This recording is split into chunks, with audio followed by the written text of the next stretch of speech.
いくら巻きの出来上がりです。日本語カフェへようこそ。台湾で日本語を教えている日本人の春です。最近、日本の家族の健康問題のことで、日本と台湾を私は行ったり来たりする生活をしていて、今は台湾に戻ってきていますけど、前回日本に帰った時、日本では大人にも子供にも人気があるというチーク菓子というものを買って台湾に持って帰ってきました。こういうものなんですけど、皆さんチーク菓子って聞いたことがありますか？今日は皆さんと一緒にこのチーク菓子を実際に作ってみて、その作ったものを食べてみたいと思います。今日使うのはたい焼き&お団子とハンバーガーと楽しいお寿司屋さん、この3つです。どうやらこのお団子が一番簡単で、お寿司が一番難しいようなので、簡単な方から作っていきたいと思います。このチーク菓子で遊ぶと私たちの脳にすごくいい作用があるという研究もあるそうなので、実際このチーク菓子でお菓子を作ってみて、自分の脳がどう変わったのか、何か感じるものがあるのか、最後にレポートしてみたいと思います。一つ興味があるのは、例えばこのハンバーガーは本当にハンバーガーの味がするのか、お寿司は本当にお寿司の味がするのかということです。じゃあまずスタートする前に、これは何ですか？これはハンドソープです。後で作ったものを食べますので、まずは自分の手をきれいに洗ってから挑戦したいと思います。じゃあまず最初はたい焼き&お団子です。ここから開けますね。こうなってますね。和菓子を乗せるお皿の絵が描いてあります。出来上がったお菓子をここに乗せてねって書いてありますね。パッケージを開けると、いろいろな粉や容器などが入っています。この容器をハサミで切り分けます。いちご型にスプーン1杯の水を入れます。そしていちごの素を入れて、ようじでよく混ぜます。10分待つと固まると書いてありますね。そしてトレイの横にある線まで水を入れて、そこにお餅の素を入れて、粉がなくなるまでよく混ぜます。まとまってきたら手で潰すようにこねます。そして同じ大きさに2つに分けます。たい焼き生地の素とスプーン4杯の水を入れてよく混ぜます。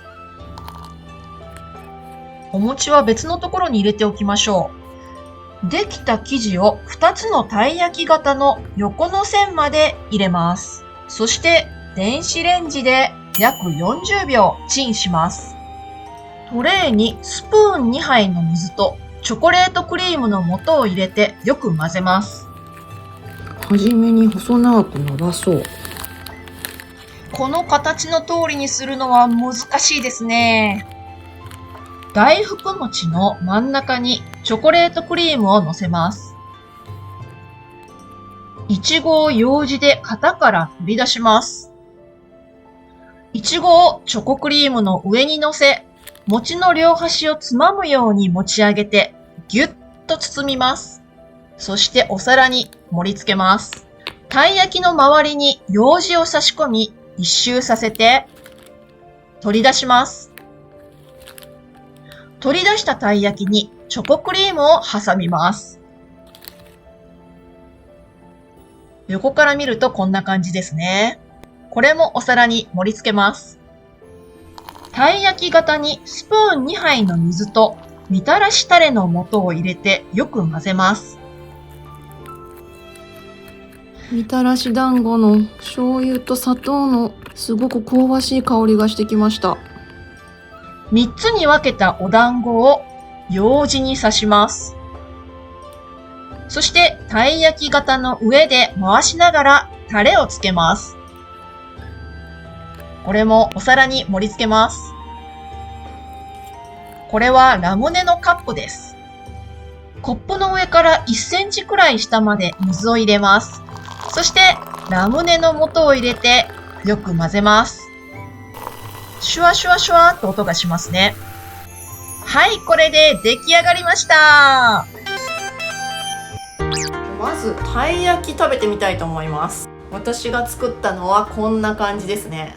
まあこうやって見ると確かにたい焼きにちゃんと見えますね。で、私これ作る前まではグミだと思ってたんです。全部グミでできてると思ってたんですけど、ちゃんとこれふわふわしていてたい焼きの生地みたいですね。で、普通は日本のたい焼きといえば間にあんこが入ってるんですけど、どうやらこれはチョコレートクリームみたいですね。食べてみましょ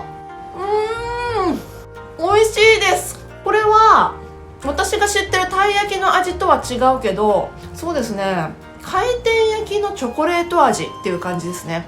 もう中に入ってるのはこれ完全にチョコレートなので、あんな粉からこんな美味しい、そして見た目にもすごく綺麗なものができるなんて、なんか不思議ですね。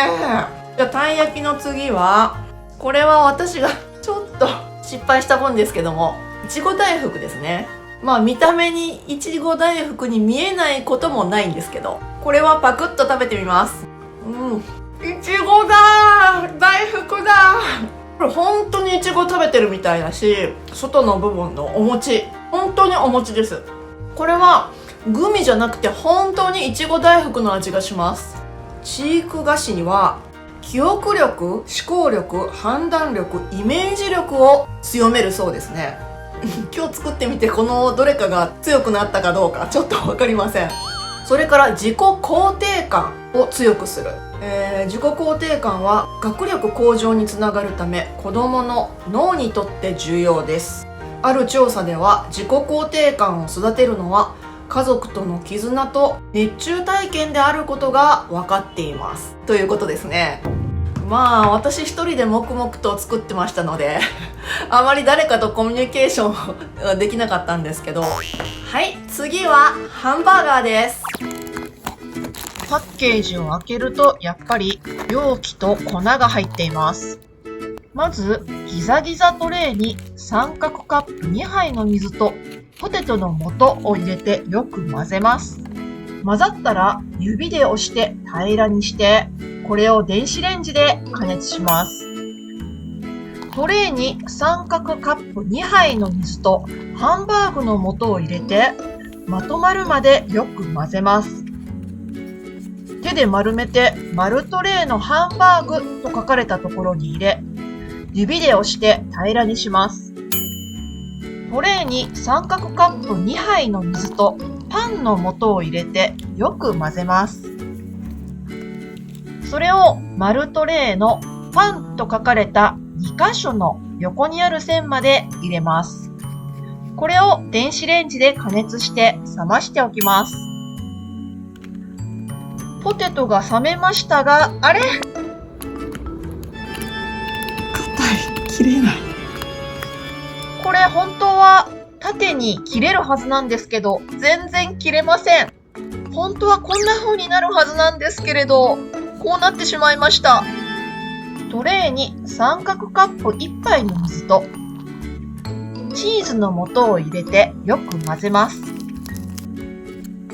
手でこねた後、薄く伸ばしてチーズの大きさに合わせてナイフで切り、チーズを2枚作ります。トレイに三角カップ2杯の水とケチャップの素を入れてよく混ぜます。パンが冷めましたので、パンは半分に切ります。それぞれ半分に切ります。そしてハンバーグは3等分に切ります。切れるかな？もう3等分に切れました。パン、ハンバーグ、チーズ、ケチャップを使ってハンバーガーとダブルバーガーを作ります。コップの上から1センチくらい下まで水を入れます。そこにコーラの素を入れてスプーンでよく混ぜて溶かします。はい、できました。じゃあ普通のハンバーガー、チーズバーガーの方を食べてみます。どんな味がするんでしょうね。まずはこれを一口で食べてどんな味がするか。ハンバーガーだハンバーガーだちゃんと間に入ってるハンバーグの味もするし、チーズの味もするし、ケチャップの味もしますね。これは本物そっくりの味です。そっくりというか、本当にこれパンとハンバーガーとチーズとケチャップでできてるかもしれません。そっくりなんじゃなくて、これが本当にハンバーガーなんだと思います。そして一番私ががっかりした自信喪失したのがこのフライドポテトです。書いてある通りに500ワットで40秒加熱したつもりなんですけど、多分加熱しすぎでしょうね。もうこのまま食べちゃいます。ポテトだ、フライドポテトだ。一本一本細かく切ることはできませんでしたが、これ完全にフライドポテトです。はい、次は楽しいお寿司屋さんですね。はい、今回はトレイを切り分けなくていいみたいですね。トレイ1のくぼみの内側にある線まで水を入れます。そこにご飯の素を入れ、まとまるまでよく混ぜます。わー、混ぜると本当のご飯みたいに見えますね。それからトレイの渦が書いてあるところの横にある線まで水を入れ、そこに卵の素を入れ、よく混ぜたら平らにします。そしてトレイの波線が書いてあるところの横にある線まで水を入れます。そこにマグロの素を入れ、よく混ぜたら平らにします。黒いソフトキャンディをお寿司屋さんシートの海苔の大きさガイドの大きさに手で伸ばします。あまり綺麗ではありませんけど、トレイ A の横にある線まで水を入れます。そこにイクラの素 A を入れてよく溶かします。この A は結構ブルーなんですね。イクラの素なのにブルーってどういうことでしょう。同様にトレイ B の横にある線まで水を入れ、そこにイクラの素 B を入れてよく溶かします。スポイトで B の液を吸って、A の液の3センチぐらい上からゆっくりポトポト落とすと粒ゼリーができます。わー、楽しいこれ。本当にイクラみたいですね。そっくりですよ。イクラだ。じゃあこのシートにある大きさの通りご飯を握ります。卵を半分に切って、そしてひっくり返して乗せます。すると卵のお寿司の出来上がりです。マグロを半分に切ってひっくり返して乗せるとマグロのお寿司の出来上がりです。そして海苔をご飯に巻いてイクラをスプーンですくって乗せればイクラ巻きの出来上がりです。これ本物そっくりですよね。じゃあこの卵のお寿司の上にちょっとイクラも乗せてみます。最後、ちらし寿司を作るご飯が足りなくなってしまいました。全然ちらし寿司に見えませんけど、できました。はい、じゃあ最後に私が一番楽しかった寿司を食べてみたいと思います。今まで食べたお団子もハンバーガーもポテトも全部本物の味そっくりでしたけど、さすがにお寿司はお寿司の味がするというわけではないと思いますね。本当にマグロの生のマグロの味とかそんな味がしたらちょっと気持ちが悪いですよね。じゃあ一番美味しそうなのがやっぱりこれですね。本物そっくりのイクラの握りですね。イクラのこのつぶつぶがあんな風にしてできるなんてびっくりしました。もちろん本物のイクラは鮭の赤ちゃんですからあんな風に作られてるわけじゃないんですけど、もうこのイクラを作るのが私一番楽しかったですね。食べてみます。これはお寿司ではない。甘い、なんかみかんみたいな味がします。甘くて懐かしい感じのみかんの味がしますね。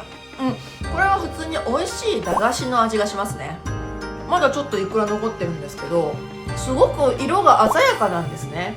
親御さんの中には添加物がすごく心配だっておっしゃる方もいると思うんですけど、こう書いてありますよ。このクラシエのチーク菓子は保存料や着色料がゼロと記載されているので、安心して食べさせることができます。つまり化学着色料、合成着色料は全く使われていないっていうことなんですね。例えば原材料のところを見ると、カラメルとか野菜色素、クチナシ、イカスミ色素、紅麹、こういう自然のものを使って着色しているので、科学的なものではないっていうことなので、安心してお子さんに食べさせることができますね。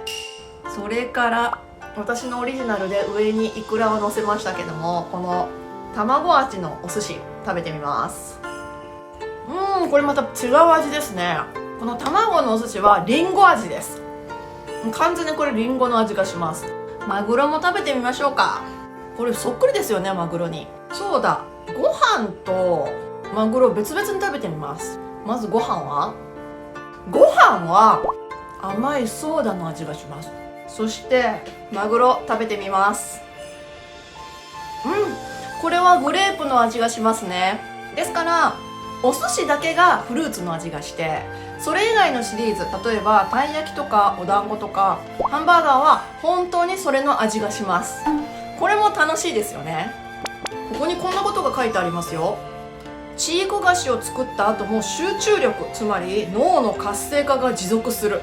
またチーク菓子を作ると副交感神経が活性化しリラックスできると書いてありますね。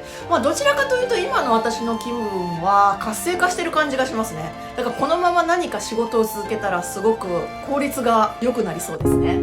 これは大人が作っても十分に楽しめるものだと思いますし、お子さんとかまたお孫さんにプレゼントしても本当に喜ばれると思いますよ。もし機会があったらぜひやってみてください。これからも日本語とか日本の文化に関係があるいろいろなことについてシェアしていきます。ではまた日本語カフェで会いましょう。はるでした。